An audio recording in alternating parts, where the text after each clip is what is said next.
In today's video, I'm going to teach you a guide how to use Slice tool in Figma. First, open Figma and load the file or page where you want to export specific parts of your design.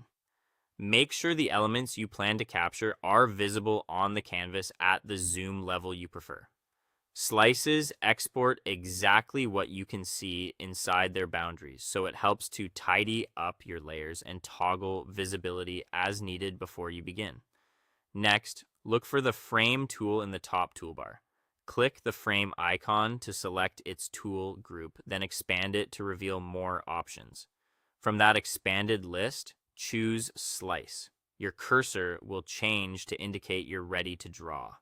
Click and drag on the canvas to define the area you want to export.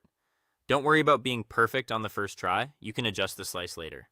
Drag any of the edge or corner handles to resize or move the entire slice by clicking inside it and dragging. Use smart guides and snapping to line it up precisely with frames, components, or key elements. Once you've drawn a slice, look at the left panel in the layers list. You'll see a new slice layer added there.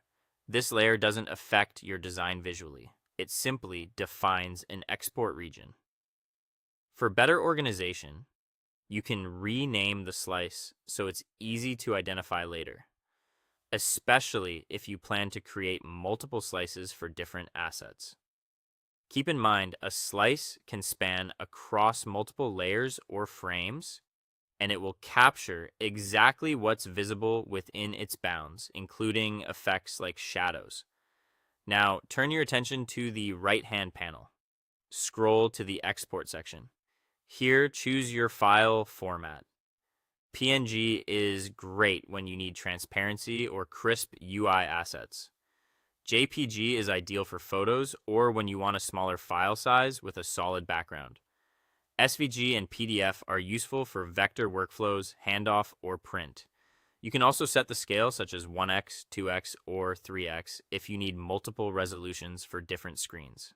For PNG and SVG, transparency is preserved. For JPG, a solid background will be used. When you're ready, click Export Slice 1. Figma will prompt you to name the file and choose a location.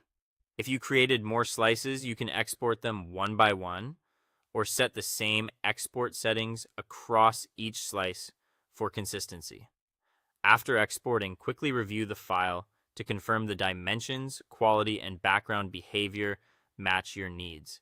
That's all for today. Thank you for watching, and I'll see you guys in the next one.